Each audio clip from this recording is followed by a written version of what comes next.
Hello, is Nollaig Abigail. Sin presio ham I genu tosioch hier na Nollaig an style. Is cymryd ni sef hen y lehid.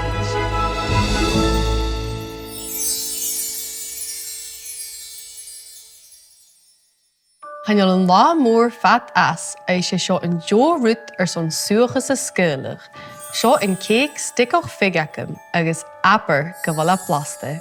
Awn yn panna chili cumina figs agus na dates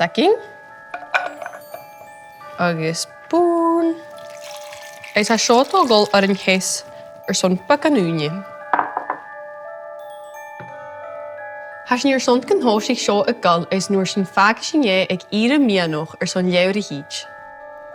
Ham haar seo déitamach go mína mesan snog agus búc agus go níag na siúcar an nátara amachast.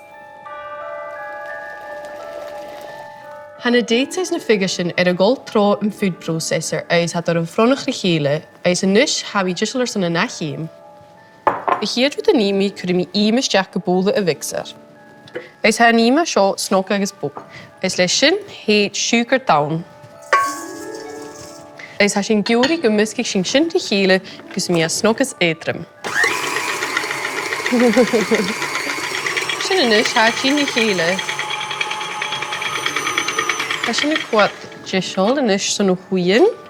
Ha céhar uin a dulsteach na spongeacking. Onis. Ba siad fasc.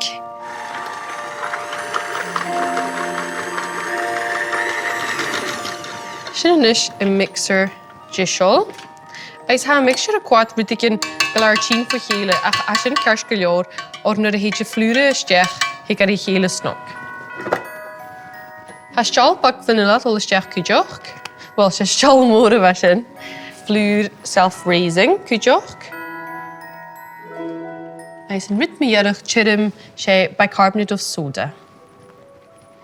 Is pasci mi sin isteach or channeal sin giúri gynnin éir a has níor cruachach a chaul. Féimid a bhí go maith fáide noch nar hau a pascach mixture son sponge. Bhí a cuat rudigin chirim ach na gafdrach or féimi sin háast na dates agus na Fìogaisean ac in chuir isteach cúldaríis. Sin giúri chula knap flúre a bhí ar fallaf. Seanis. Oh, rud bacala. Ha díisiil inis son na Fìogaisean ac agus na dates. Ní seo is spongeacking uabhasoch búc agus go maith blaste. Or go bhfuil dates agus Fìogaisean cho mílis, bíad scanneal an sa chéic a ha seo. Is isteach leis. Sé céic mór a bhí san, in neo rút son lán in Nollaig.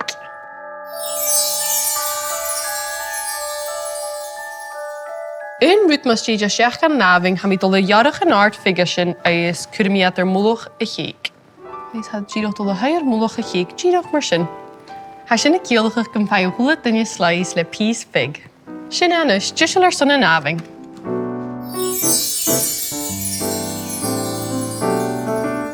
Ha an céic ac ar tín amach sa nábhing agus ha mi ar lical gaf fuarachach agus aber go bhla áling. Inis ha an hau maun an hútachach ac a chrí chéile agus a chéad rúd a ními chuir mi an siúcar cútach ac isteach gan a mixer. Rút bag just gáin a hin. Chuir mi cúideach isteach an háis bóc acam. Sé uachcar go maith furas a chuir chéile ha seo sé díoch dá rút a dulsteach gan a bhóla agus mescaigh sin ar son gan a 3 mínút sin. Féimid a bhí go más luúach ag an hóiseach or chaneal sin a giúri meis mór an sa chud sin idir.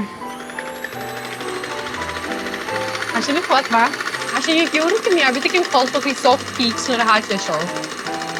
Héid you've lost in an uachgar cháis uabhasoch maith sin céic or go bhla go mílis. Ha sin a chuat galé bha gúsa. Ha soft peaks ac is sin rúd a ha sin a giúri. Cuir mi an uachgar ac ar a bhúlach. Aber go sin a chuat ma. Clech go mi spatula bag díoch ar son an uachgar a chur go oran a chéic. Or go bhfuil an uachgar go maith bóg channeal a giúri a bhí rú ascar an or. Gúteach tí fiús an uachgar a chur an piping bag ma bheith giúri. A cha cuairte rims díoch bhí cuad rudigin homemade. Son finishing touches ha mi dul a chur Fìogaisean chimicheal ar múlach a chéic. Seo cho bria. Agus díoch son ritbag da chuirís ha mi dul a chur Zest orange ar a bhúlach. Aber fallach bria hat sin von orange. As sin a cuairte rim. Sinna go dé, aber showstopper.